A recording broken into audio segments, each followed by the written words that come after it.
Quick shout out from our sponsor, Share ID. Are you trying to boost conversions to your Shopify store? Need to drive more customer loyalty? Get results fast by offering exclusive discounts to consumer communities with Share ID. Share ID helps verify students, teachers, military, first responders, and so much more of these groups. With Share ID, you'll get a verified match in seconds. You can spit out an exclusive discount for customers on the spot.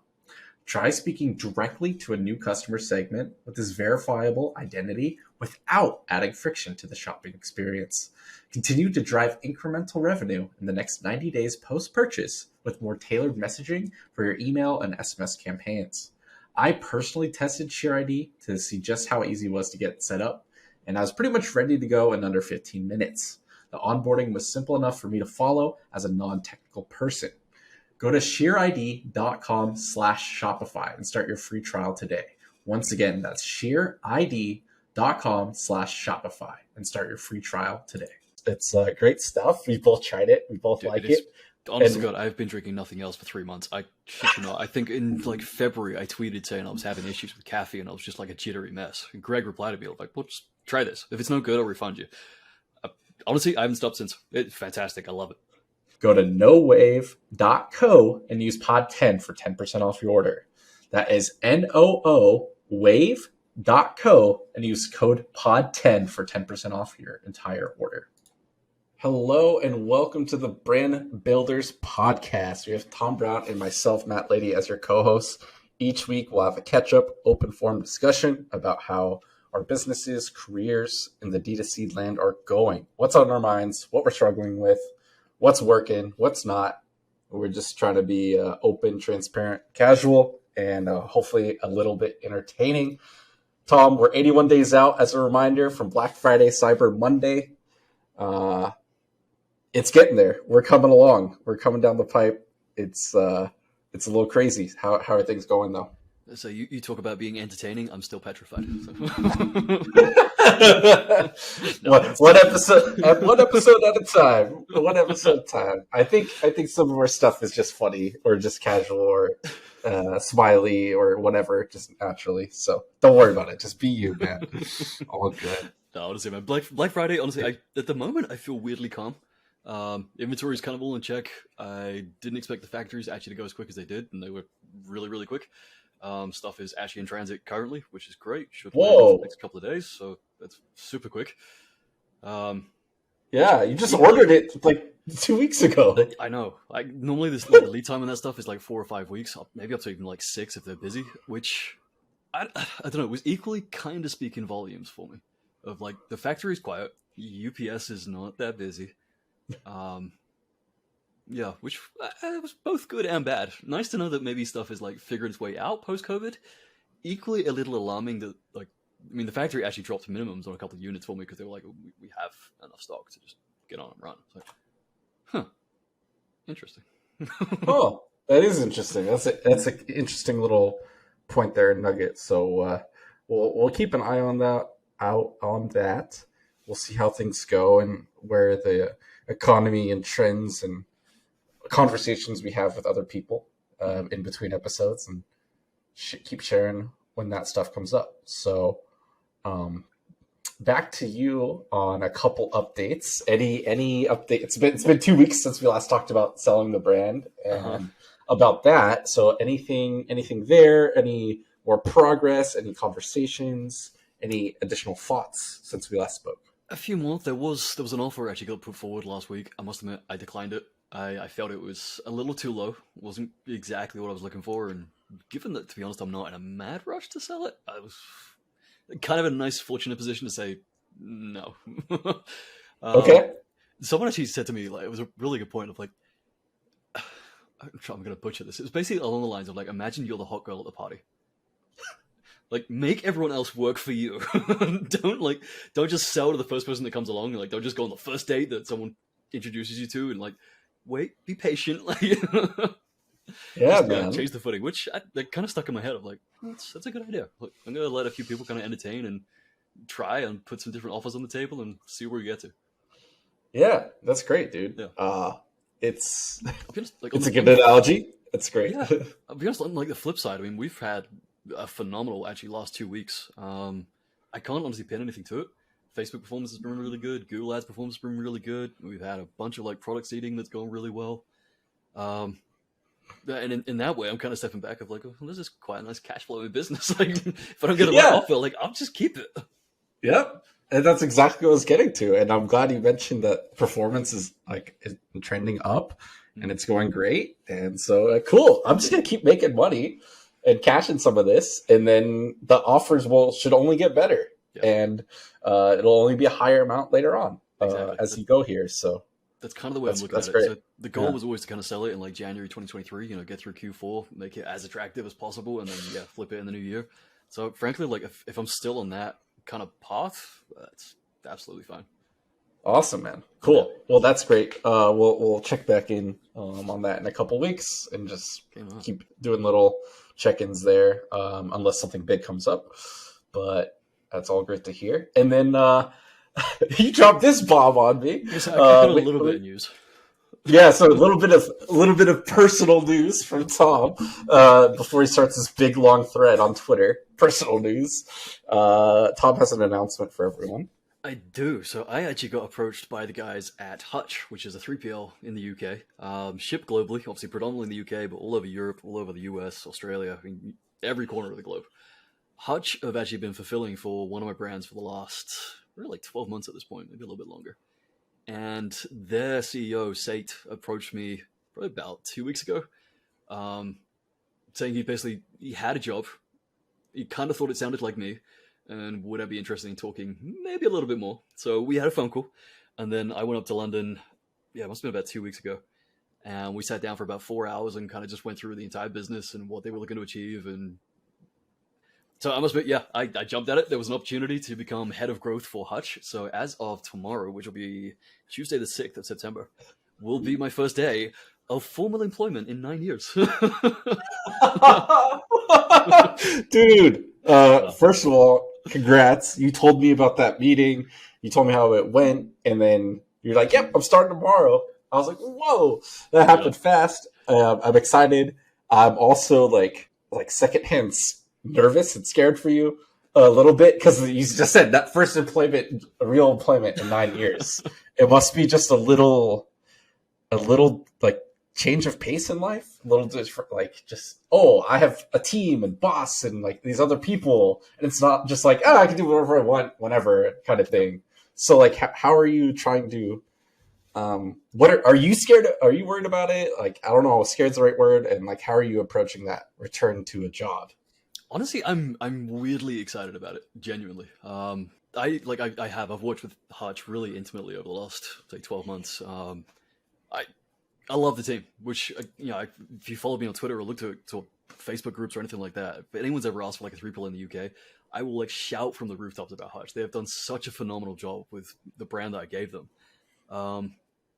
I am so excited to start because like they're in such a great position. And I'm probably going to go into numbers too much, but the position they're at, like they've got a really solid foundation. They're at a very profitable, good run rate, well established. I've spent such an obsessive amount of time just getting the product right and just growing very slowly through word of mouth. And it's really at a point where like the back end is phenomenal. The actual physical operation is out of this world. And it's kind of just sitting there like waiting for someone to just crank it up and just go and bring more people into it. And like that's kind of the part I feel like they're missing. They've got a phenomenal logistical fulfillment founder in Sate. They've got Ben, who has done such a phenomenal job on just the back end of actually building out the operation and the digital side of it. And they are just looking for someone to take that digital aspect and just drive it home and get more DTC brands into it. I love how keep going. No, I was going to say that there's such like the UK is very different in the way. Like there aren't that many 3PLs, and the ones that do exist haven't really updated themselves in like 20 years. It's still like the same infrastructure from like early Web 1.0. They've not done a great job of keeping up, which, wow. Yeah, it's interesting looking at the competition of like, there is a really good opportunity here to just, I think, go hard and fast and grow this thing. Like take over. Yeah. Okay. Yeah. And I love how you mentioned that you've already been, advocating for them. You're like, hey, I've been a customer. I've been sharing and talking with other people. Like, I can make an intro to the founder for you. Like, just, starting to do that part of the job already. Yeah. And like now you're like, oh, come keep doing that part and we'll pay you. You'll have a consistent salary. You'll probably have some like benefits and upside in some things depending on how you perform in Mhm. terms of leads and sales and volume and all that too. So yeah, man. What were you looking for a job? What was this just a really good opportunity? And you're like, it's been 9 years. I kind of want to change. Like, what? Tell me a little bit more about how you're thinking about all this. I mean, there was kind of two parts of it. I mean, obviously, like I've been running my own brands for, let's say, like almost 9 years at this point, and yeah, it's as much as like that's fun and I have like full control. There's definitely days where like I would savor the opportunity to work with someone that's like on an even keel of like just bouncing ideas off and actually just getting like honest feedback and not being from like employees who are just trying to keep me happy, but like and I've always tried to like build that culture of like if things are going wrong, I would way rather you just tell me the truth. Like you're not gonna get in trouble, you're not gonna get fired. Like just give it to me. But like Yeah. it's easier said than done. Whereas yeah, I mean I was kind of looking of like I either go and raise some money or either like sell this brand and go and look at launching something else and start from scratch, or maybe go and buy something and bring in a team. I'm like, I don't know. I'm kind of at a point where I want to go and join like a rocket ship in a weird way, or something that even if it's not like I don't know 0 to 100 million, maybe, but something where I can go and work with a team of individuals that are driven, that really care about like the mission that they're on, and where I really feel like I can add something, really contribute to that effort.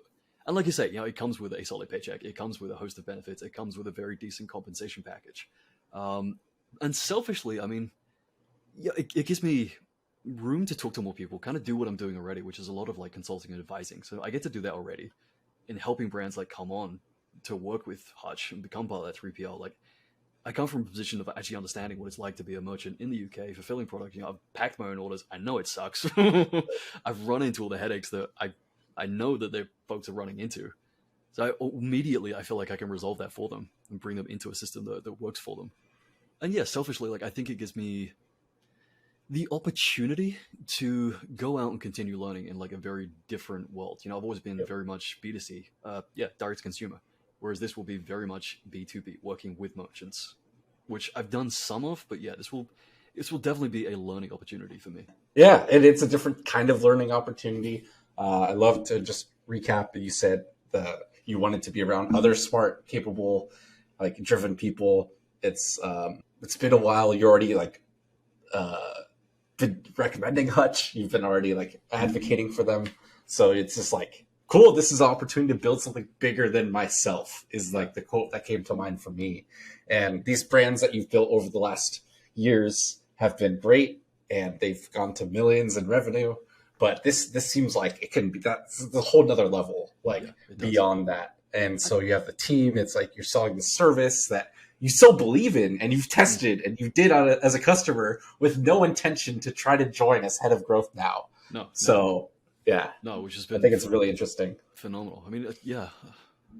Honestly, I'm looking forward to it. I really am. Yeah, I think equal on the flip side, like I'm in a very privileged position where like the brands I'm running at the moment honestly don't take more than like 30 minutes a day to operate, and I'll be honest, I'm stupidly fortunate to be in that position. So much of my time over the last few months has been on consulting and advising, and I've now got I've had the same phone call 4, 5, 600 times. I'll be honest, it's typically like the same things that are coming up, which is why I went away and created the course and documented everything last year around building the latest brand. mm-hmm. It was to try and answer some of those questions of like, rather than like telling you, like, let me just show you. I feel like that's kind of got to that point where like that's productized and it's kind of, here's the box. Like if that's where you are, like this is the solution. Don't like spend 10, 20 hours on a phone to me. Like just go through this. I've documented absolutely everything that I think I could help you do. And, I'll try and keep that updated over time. But yeah, like actually day-to-day running and operating the brands, I'm very fortunate that it's not taking much of my time, which does, it opens me up to go and force myself to figure something else out. And yeah, I think come from a position where I really can just add some value, hopefully. Yeah, I know. You absolutely seem like a great fit for this. You've mentioned over the years that you've been in the Facebook groups, you've been doing free consulting, you've been doing paid advisory, the courses, the private group, now the show, you're on Twitter. Like you're in the ecosystem, you're in the community, like you're well connected, you understand the problems. Like especially, again, I think the main point is like you've were a customer for a year, and then now you're joining the team, and you can market and sell something that you so firmly believe in. Yep. And I think that's incredibly underrated and not talked about enough. Of like a lot of marketers on Twitter, LinkedIn, Facebook groups, anywhere, always, I think, try to, funnily enough, over attribute a business's success to the marketing and advertising, but fail to just, hey, the product is really damn good.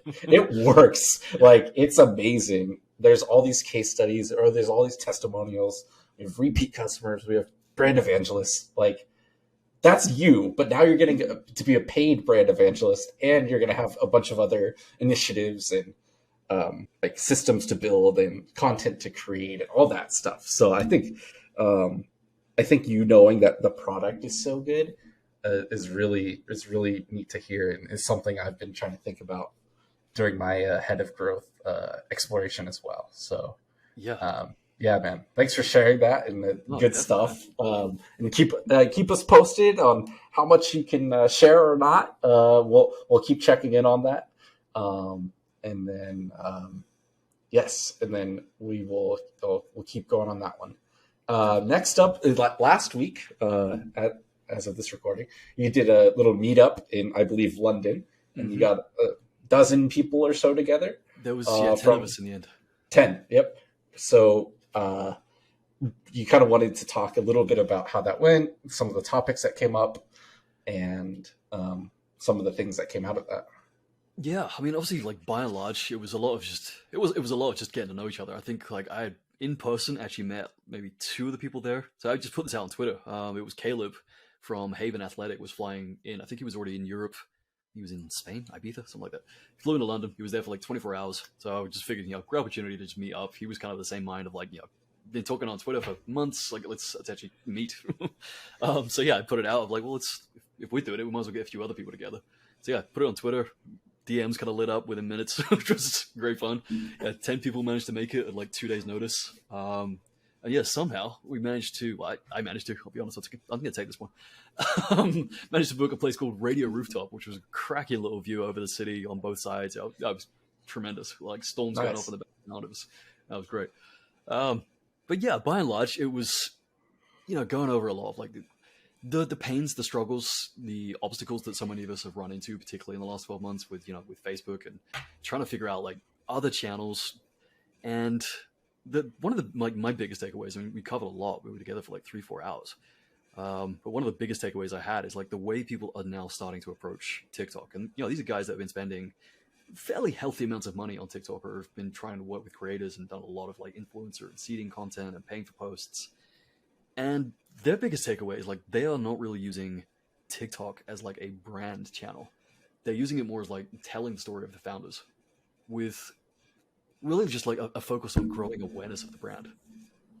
And it was interesting. Like one of the guys there, and I won't name him at this point. I'll kind of ask his permission. He's having me to talk about it, but they actually went and bought a billboard for like $3,000 for a month in London, and it was exactly the same sort of thing. Like they just wanted to see like how much of brand awareness that we're all trying to do online, how much of that, like, because $3,000 to get in front of literally thousands of people every day on this billboard, it seemed like a very net positive for them. Looking at the revenue and looking at like what happened and how much sort of exposure that billboard got them in the press, in people's posts, and people just like seeing this thing in the heart of London, was a very clear ROI on that, which I think has just driven them even more like, okay, let's stop just running like performance funnels on TikTok and let's actually just treat it as an awareness channel. Fascinating. So less this is my product, this is why it's so amazing, here's TikTok made me buy it, I'm so obsessed with this product, all that stuff we're kind of done with, played out, kind of, sometimes it works, sometimes it doesn't. People kind of like, okay, I'm kind of over this, like scroll past. But if that genuine human connection, that telling the story, founder first, and like not just try to sell you on something, And Yeah. I think that's really neat to hear from that TikTok perspective. The billboard, Tom, you're telling me that we could spend advertising on things that aren't Facebook and You can, Google? that don't have What? attribution. What? No, but Tom, Tom, I'm losing my mind here. I can't attribute it. What? Ah. But so how, there's like there's things you mentioned, the PR, like the press stuff, the organic social posts, the tags. Is there any other way? They don't have a retail store in London or anything, right? No, It was like all just, it was just a pure website. PPC. So so were they spending similarly on other channels Yeah, I in the mean, month before and then during that month, and then they saw a clear like yeah, lift in revenue too? Like, yeah, yeah, okay, yeah. cool. So I That's think like that was the only real variable that month, and that was really the biggest thing that they could attribute to. I think yeah. the only, I would say, like attribute that they had back to that billboard, there was a discount code on it, but Mm, honestly, I don't know that many people used it, but there was just such a lift in awareness, and yeah, just so many photographs that were coming up across Instagram, across TikTok, across Facebook, across yeah, actually LinkedIn performed really well for them. Again, they put up a post that was just documenting like their story. You know, been around for 18 months, we've just done this. Here's like what we're doing. Here's the next steps, and just documenting their story, who the founders were, what they were up to, why this brand exists. That I honestly I don't even know how many like hundreds of thousands of impressions just that LinkedIn post got. wow. That's really cool. Yeah. So go meet up with people in person, make connections, Yeah, talk to people that like, that are in the similar space, and then talk about like what people aren't doing. yeah, And don't always just follow the crowd.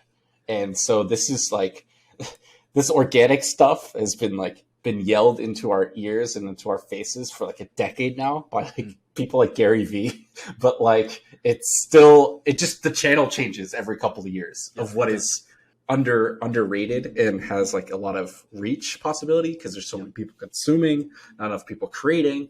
So you're getting, I think like you're getting hundreds of thousands of views or impressions like for free. You're Mm-hmm. spending some time to make it, but you're not putting any money behind it. No, That's nuts. That's crazy. it is. Um, so, and in theory, it's some of those people are your right fit people, either to follow you for the brand or to follow you as the founder. Mm, Like these aren't just total random people. It's not uh, with TikTok, more so LinkedIn. It's less Reels. I think Reels are like the short form video views in YouTube Shorts and TikTok. Sometimes those can be like crazy and like inflated and like maybe not necessarily the best viewers. But for a LinkedIn post, I think that's a little more targeted or more accurate, so to speak. So mm. I think that's really neat. A quick reminder from our sponsor, ShareID. Find your next lifetime customers by providing verified discount codes based on occupation or life stage. Speak directly to veterans, students, teachers, first responders, and continue to tailor your messaging to them in the future with post-purchase emails and text messages. Make them feel seen with your brand by using ShareID to seamlessly verify their email in seconds during the purchase process. Go to shareid.com/Shopify and start your free trial today. A quick note from our sponsor. Just a little reminder that No Wave is the coffee for creativity, which us D2C folks need plenty of. Their signature flow state coffee is organic ground coffee with L-theanine. This is shown to help lower anxiety, improve brain function, and sharpen your focus. Tom and I have both tried it and have made it our coffee of choice when cranking on ad accounts and planning for big events like Black Friday. It's the perfect way to kickstart your workday, whether you're at the office or working from home. Go to nowave.co and use pod10 for 10% off your order. That is NOO wave.co and use code pod10 for 10% off your entire order. Yeah. Anything else from that meetup, personal branding and experiences that you wanted to touch I'm on? just gonna say like you kind of touched on it a second ago, like the actual in real life, like meeting people. It's this. There is so much to be taken from it. It is daft. Like the fact that the amount of people I've met in the last couple of years off this little blue bird app, Twitter, is insane. That are so giving of the time and like they just want to help other people. Like literally, we sat for like 3 or 4 hours, and it was just like bouncing ideas off of like, we tried this. This is what the result was. Here's how we think we could apply it to your business, and like this might work. And try this and do that, and then just like every aspect of sort of TDC that you could imagine. Anything from like manufacturing to design to packaging to shipping to overcoming like everything with iOS, or certainly trying to like what people are seeing perform digitally and not digitally.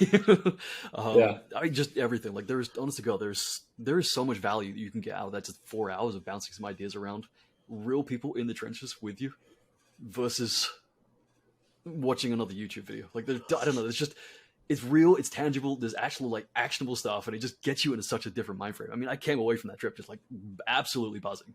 It was like an hour drive home, and like there was just so much that I just wanted to get in and just attack.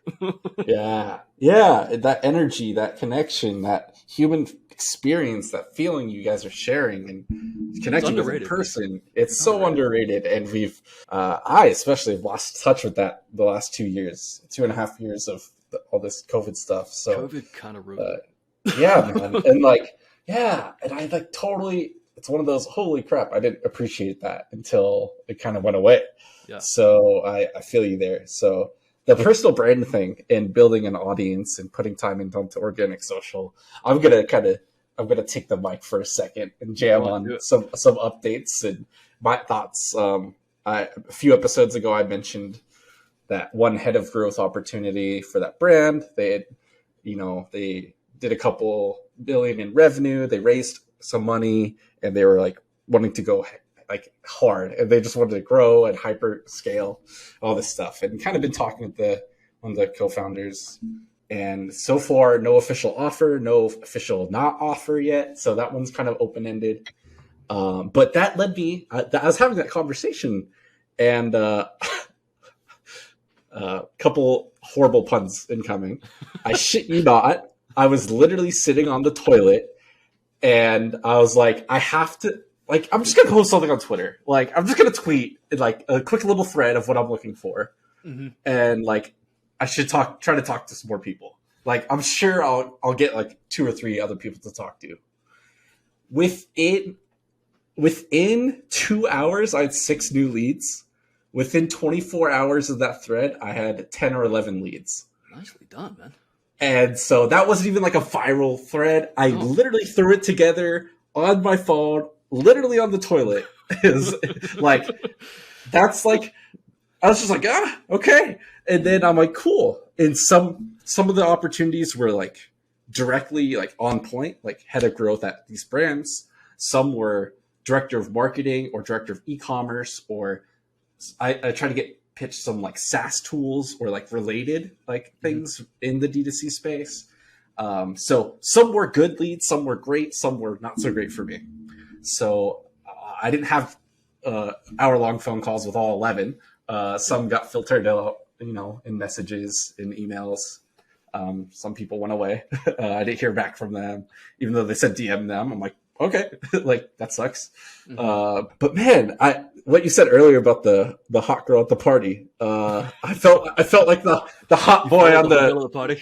Yeah, a little bit. I'm like, okay, cool. Like, yeah, I it's been 3 years for me since my last employment, so it's been a little while, not your 9 years, but it's been a decent amount of time. So I'm like, okay, I don't need this or like to rush into anything. So like, what's the right fit? What am I really looking for? And so there's 2 other opportunities that have come to the top, the next to that, the original one. One of them is a smaller D2C brand that started out in retail for like the last decade.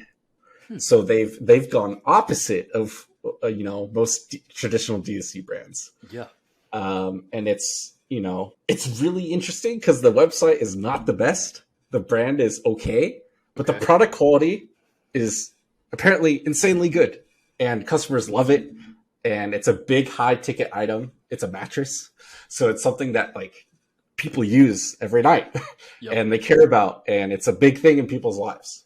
So it's really, really cool that I am very glad I took that call, because my initial thought was, Man, this one, I don't know. It's a little small, and like I looked at the website. I'm like, ooh, it's on WooCommerce. I'm like, and like all these like things are like stacking up There's some against red it. flags. Yeah. Yeah, yellow, reddish. And I'm like, you know what? I'll take the call. Like I'm just making connections. I'm meeting people, and man, he didn't even hard sell me. This guy was awesome. He just talked to me like and like trusted me and like was like, yeah, we've been kind of looking for someone like you to like take over this brand. And the Google Doc you sent over is exactly what we would have done if we post this job. So I'm like, oh, okay, so I'm onto something. And so that's a good fit in terms of skill, role responsibility, how I like think about growth, and it's owned, earned, and paid. So like it's not just let's just run up Facebook ads. So there's a lot of opportunity with the brand still. The floor is much higher because they have so much experience with retail already. So while the website is not so great and they're still relatively small on the website side, D2C, in revenue, there's a lot there. There's a lot of levers to pull. There's a lot of I would be able to like move it over to Shopify and like watch that and monitor that website rebuild and guide that process, pick the apps, like really kind of just like step in and play entrepreneur as an employee kind of role and do what I want. And that was kind of going to be my question. Like, do you feel like, there's a lot that you can sort of step in and just immediately like levers you can pull to just start driving in the direction you think it should go? Yeah. And I still, as of this time, haven't gotten even access to the back end and the accounts yet. So I don't even have any real data to go off of. But purely just knowing they have never done email, they have never done any landing pages, they've never done any CRO. We're gonna move them to Shopify. It's a must. There's a lot to be done there, and there's a lot of learnings, and I'm sure to learn from the retail store and from because that is doing well in terms of revenue. So there's a lot of like outside looking in. There's seemingly a lot of levers to pull, some low hanging fruit, and they've only done Facebook ads and Google ads to that low 7-figure mark. Gotcha. So there's a lot of wiggle room, and success is not hyper growth in this huge number like the first opportunity. It's like, hey, improve a little bit, and that's great. And I'm like, wow, that sounds good. That's like my first in-house opportunity. Sounds like a great, fit of all these opportunities and all this stuff. So that one is like, I believe still the front runner. But the second one I just told you about, I barely told you about before we got on. They're an 8-figure brand. They've been around for a while. They're in the accessories of a popular Apple product is all I'll say. I may know a little bit more, but I'm going to keep them. Yeah. So it's amazing culture, amazing people there. The guy I talked to, it was like, whoa, this is great. He feel like I could actually have a boss. Like they on average work 30 hours a week, and they own 100% of the company, and there's no investors and insane growth targets. They still have some leverage to pull too. They've never done a landing page, but they're in multiple, 8 figures and above. So, this guy feels like he's like a bottleneck to their growth as the co-founder and CMO. Yeah. And so they have some team members, some freelancers, some agencies in place. So I'd be kind of one of the cogs in the machine. And so it's still an amazing opportunity. And the comp is probably similar to the other brand, not as high as a startup, but not as much upside. Probably like no equity. I'm just like a gun for hire to just come in and like be a big cog in the machine. So 3 pretty cool opportunities. No official offers yet. No, all very different opportunities. No, I was just really just going to say like they're all very different industries, very different sizes, very different. As much as like it's head of growth for each one. Equally very, very different. It's funny. It's kind of taking me back to like the conversation we had last week of like, allocating those points. you're almost looking at like all three of these brands, and again, like you're saying, like some have done no CROs, they've done nothing in the way of like landing pages. This one has, but they haven't done this. Like there's ways that you can kind of move things and shift things around, and like the brands are in very different places. Yeah, man. It's so product and brand and vertical specific, like you're saying. So that point allocation exercise is fun. So I've been talking with myself and talking with one of my good friends who is also a head of growth, and just talking through these opportunities. I've been updating him. Oh, this one sounds good. Oh, this one sounds better. Like, oh, this one sounds good too. And getting all excited, but like, okay, let's calm down and like talk through it. And try to like, no official offers yet, but also like, let's think through this. And ultimately, it comes down to my happiness in the short term. Mm-hmm. If I'm going back to a full-time job, I know I'm not the best at being told what to do. Mm-hmm. So if I'm going to be a cog in the machine, you need some level of like autonomy to actually run it the way that you deem it. Yep. Exactly, Tom. Thank you for finishing my sentence. And then, so the second thing, no, it's perfect. That was exactly what I was going to say. Second thing was autonomy and ownership and upside. So being a gun for hire, being on this team, like, yeah, that's a good environment. They seem to care about like things outside of the brand, like my life and my happiness and my health. Yep. That's good. That's cool. But the second opportunity, I get to essentially be an entrepreneur in an employee setting because I'm the first real hire. And then I get to hire who I want. And the expectations aren't insanely crazy. They're realistic. I get to build the machine and the cogs in the machine instead of just being a cog in this already built machine. And hopefully I fit. And so it came down to a few things like that. And I really think that middle opportunity, that second one, is standing out so far. As long as the compensation's decent, which we talked about already. He's like, yep, that's within range. That's all good. Performance incentives and equity and upside. That's like, I'm trying to think finally in my life. I'm, old at 28 and a half. I'm trying to think long term. I'm 28 and a half. Yeah. God damn it. So I'm trying to finally able to like think ahead and think longer than just immediate, like next week, 2 weeks. And part of that, I'm going to blame me always working for clients. Yeah. Like the last 7 years, I've worked at agency for 4 years, freelance for 3 years.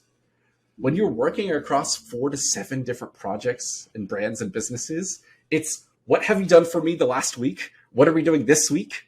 And what's next week? And that's your entire life, right? Mm-hmm. And so I've had a hard time stepping away from that and getting out of that cycle and that stuckness. Yep. So I have had much less work the last few months with all the things I've been going through this year, and just been having more time and space, a couple consulting things here and there, doing the podcast with sponsorships, and I've had more time and space. I'm like, I want to like do one thing. I want to do one brand for the first time, like ever. Yeah. See how that goes for the next 2 or 3 years minimum. Yeah. And when I think of those parameters, day in and day out, I get obsessive over stuff. I like it. And like, I enjoy it. I'm curious. I'm going to learn a bunch of new stuff, go really deep and have control over all of it. Yeah. And at the same time. So when I'm thinking of leverage, I'm thinking about what's immediately going to make me happy. And it's a consistent paycheck. Yep. It's going to be some benefits. It's going to be some and potential upside and that autonomy that we've been talking about. And then long term, there was maybe or maybe not some mentions of, after you get this brand set up and going, because it's part of a part of a larger kind of group. Yeah. Oh, we have this other D2C brand, or, we can acquire another brand or start what, like, just them thinking like that already too is really enticing to me. That ceiling is very, very high. It's off the screen. Mm-hmm. Being a cog in the machine, unfortunately, like that ceiling is pretty It's limited. limited. And, Yeah. and it's not to say that that's wrong for someone else or Mm. not right for someone else. But I think being in the position and spot I am in, I'm trying to think ahead in the longer term. Yeah. And so I think I may crack through that ceiling within 2 or 3 years, if not sooner. Mm-hmm. And that's nothing against that brand. That's just the reality of that situation. Yeah. I think it's a great brand. The website's sick. Like, they're doing great. The people are awesome. So I think it's really just like the fit and the timing and like the time in the market, the timing of it, the me coming into it, and just like, here's the reins. Like, let us know how much you want to spend on stuff, and we'll get you a budget, and we'll work on it, and then go do it. Like, oh man. So that's just kind of what I've been thinking through. That's what I've been talking to people last couple weeks. That's just what's been on my mind with the head of growth stuff, and so I'd hope to be able to update everyone in the next week or two. Just like you did with the announcement and make it official and all that stuff. So that's just like how I've been thinking about like leverage and career opportunity and upside. Yeah, it's funny, man. Yeah. Like just listening to like your thought process, and you even kind of just like break. You say you've been like talking to yourself and talking to a close friend, but I think like even you just hearing you sort of verbally go through it right now of like why it is that particular one excites you really like above the two others. It's interesting to hear your thought process, genuinely. I think it makes a lot of sense, and it's funny in some ways. It's kind of clarifying actually like what the attraction was with Hutch in some ways. Exactly what you were saying. Like, you know, initially like the role with Hutch was sales lead. Yeah, it was like come in, build the sales playbook, build the team, and then like the more we spoke, it was like this isn't really like just sales. This is growth, like kind of across the board. So it's like it's a bit of like building the sales team and hiring people and bring that in and, you know, build that playbook and continue to update that, and then bring in like a manager to actually run it, and then like, okay, let's run the other aspects of this B2B business as well. And like, yeah, I think that is it's kind of the most attractive bit. Like, I get to sort of play the entrepreneur within like this confined boundary to an extent, but equally it's just like go figure it out. Yeah. Which it's the bit I love, and like you say, it's being focused on one brand as opposed to spread thin across 5, 6, 7, 8, 9, 10 more. Which you're right. Like you're only, as much as you're building kind of campaigns and strategizing like over a 12 to 24 month period, like very often you're so stuck in the weeds of like, here's the next 6 days, or maybe like the next 80 if we're looking at Black Friday. But typically like has this email gone out? Is this campaign together? Where's the creatives? Like it's short-term thinking where, I think both of us, strangely kind of got to the same point of like, taking a bit of a step back, reappraising like what do you actually want out of life? What's the end goal? Not just in a 6-month window, but like in a 2, 3, 4, 5, 10-year window. Yeah, it's interesting to hear you go through it. Genuinely. Appreciate that. I was helpful to talk and verbalize it, and as I was talking about it, I was like, "Oh man, this is great!" Because like I'm feeling more and more confident. Because right after that call with the other brand this morning, I was like, whoa, I didn't expect that to go so well. I was like, that kind of threw me for a loop. I'm like, oh shit. Like, I need to think now. But then I immediately like started writing it down, like texting my friend, now talking to you about it. I'm like, okay, my gut feeling seems to be right and backed with logic and reasoning and long-term thinking. Yeah. So it's just kind of playing a little waiting game next week or so, and seeing that offer comes in. And then getting going and just like, it'll be great to just have that more dialed in focus, that one thing, like you're saying. So I'm hoping that was helpful for other people. We're not just here to talk about the latest Facebook ad hack and, resend your email campaigns, to the 6 hours after people that don't open, all this tactical tips and stuff. Like this is just, this is really what you should do that. Correct. Resend to non-openers. That's fun little quick tip. But we're just here to be as transparent and open as ourselves as we can be. And we can't always share all the numbers because now we're probably working for other people and we can't share our own businesses because they're not just our businesses, right? So it's not just sharing those numbers, it's sharing like what we're thinking about, what we're going through, and like how to think about something and why to think this way. So I hopefully it was helpful. Hopefully people got something out of it, and I'm glad you said something. So that it was good. So I'm looking forward to feedback on this one. Anything to wrap up, Tom, with from today's discussion, or are we ready to close out? Not too much of mine, man. Except just genuinely, I wish you all the best, and seriously, keep us posted. Yes, yeah, you bet. I will. Everyone else, thanks so much for tuning in. This was episode 5. I can't believe it's been 5 weeks of this already. We're finally going to launch it, and you're going to hear that and be like, what? I'm listening to episode 5. It's not going to make any sense, but we're going to get it out. So thanks for listening. Go leave a rating and review on your Spotify, on Apple. We're going to be on YouTube eventually, so if you're watching on YouTube, check that out. Like, subscribe. DM us on Twitter, all those fun stuff. Let us know. Thanks so much. Really appreciate y'all, and we'll catch you next week. Thanks, man.